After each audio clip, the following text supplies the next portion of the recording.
আজকে তৈরি করে দেখাবো মজাদার ছোট মাছের কাবাব। ছোট মাছ দিয়েও যে আদৌ এত সুন্দর কাবাব বানানো যায় সেটা কি আপনারা জানেন? হ্যালো ভিউয়ার্স, আসসালামু আলাইকুম। Welcome to my channel Zarin's blog and cooking channel. Viewers, প্রতিবারের মতো নতুন আরও একটি রেসিপি নিয়ে এসেছি, আর আজকের রেসিপিটা অনেক ইউমি এবং অনেক ইউনিক একটা রেসিপি। চলুন দেখা যাক কি দিয়ে আজকে কাবাব বানাবো। তো এটা হচ্ছে ছোট মাছ, আর এখানে হচ্ছে ছোট মাছটা আমি কেসকি মাছ নিয়েছি। আর কেসকি মাছগুলো পরিষ্কার করে আবর্জনা ফেলে তারপর কিন্তু এটাকে আমি পাটায় পিষে নিয়েছি। আর অবশ্যই কিন্তু পাটাতে কিন্তু এটা পিষতে হবে। আমি কিন্তু ব্লেন্ডারও করতে পারতাম, বাট আমি পাটাতে পিষে নিয়েছি। তো লাগছে পেঁয়াজ কুচি এবং রসুন বাটা, লাগছে একটা ডিম, কাঁচামরিচ এবং আরও কিছু মশলা। আর এই মশলাগুলো আপনাদের সাথে অবশ্যই শেয়ার করব। দিয়ে দিচ্ছি আস্ত জিরা এবং দিয়ে দিচ্ছি 1 চা চামচ রসুন বাটা। আর অবশ্যই এখানে আমি রসুন বাটাটা ইউজ করব, কারণ এটা ফ্লেভারে অনেক ভালো একটা রেজাল্ট আসবে।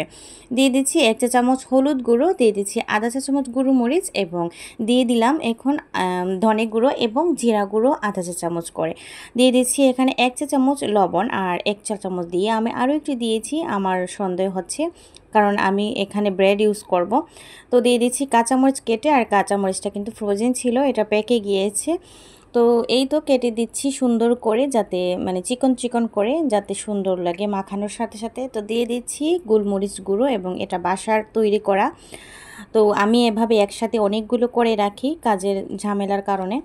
তো দিয়ে দিয়েছি হোমমেড জিরা ফোড়ন, আর জিরা ফোড়নটাও কিন্তু আমি বাসায় এরকম করে রাখি, আর বিভিন্ন কিছু দিলে অনেক টেস্ট হয়। তো এই তো এখন কিন্তু আমি এগুলো ভালো করে একটু মাখিয়ে নিব, আর মাখানোর পরে আমি দেখব তার বাইন্ডিংটা কতটুকু আসছে। তো বাইন্ডিংটা দেখার পরে আমি এখানে ডিম ইউজ করব এবং 2টার মতো ব্রেড কেটে দেব।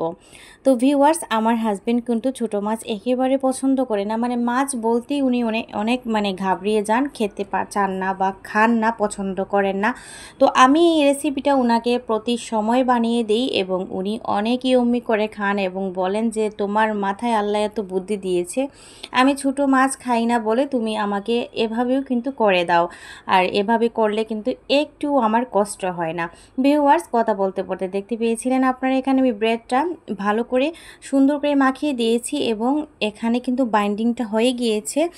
আর এখন আমি ডিমের যে কুসুমটা এটাই দিব, আর ডিমের যে অংশটা আর বাকিগুলো কিন্তু দিব না, সাদা অংশগুলো থেকেই যাবে, কারণ হচ্ছে আরও দিলে কিন্তু এটা আরও নরম হয়ে যাবে। তবে আমার যখন আমি তেলে দিতে চাইব তখন কিন্তু হতে চাইবে না বা নষ্ট হয়ে যেতে পারে। তো এই তো আমি এখানে তেলটা আগে থেকে কিছুটা গরম করে নিয়েছি, তারপরে কিন্তু এভাবে হাতের সাহায্যে সুন্দর করে পেঁয়াজুর স্টাইলেই কিন্তু আমি আমার আজকের কাবাবটা করে দেখাচ্ছি। তো এটা কিন্তু অনেক লোভনীয় একটা রেসিপি, আপনাদের আমি বিশ্বাস করতে পারবো না, যখন আমি এটা ভেজেছিলাম আমার পুরোটা বাসা ঘ্রাণে নিয়ে নিয়েছিল এতটুকু, মানে এটা মজাদার একটা ঘ্রাণ আসে যখন আমি ভাজি মানে করতেছিলাম এটাকে, মানে এটা ফ্রাই করতে করতে কিন্তু একটা লোভনীয় ঘ্রাণ আসে, তখন কিন্তু অটোমেটিকলি পেটটা ভরে যায় এটার ঘ্রাণে। যাই হোক, এখন কিন্তু হয়ে গিয়েছে এবং আমি 5 থেকে 7 মিনিটের মতো ভেজেছি, আর পুরো কমপ্লিট কিন্তু আমার ভাজা হয়ে গিয়েছে। এটা বানাতে কিন্তু একেবারে হিমশিম খাবেন না, সময়টা কিন্তু খুবই কম লাগে, আর এবং কি আমি পাটায় পিষেছি মাত্র 5 মিনিট লেগেছে।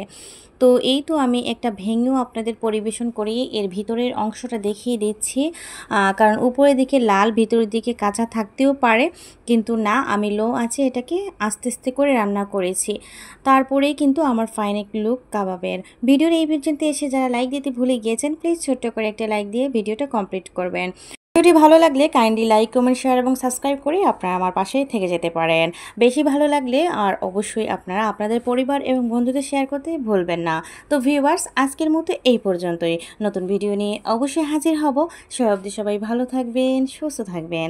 থ্যাংকস ফর ওয়াচিং অ্যান্ড আসসালামু আলাইকুম।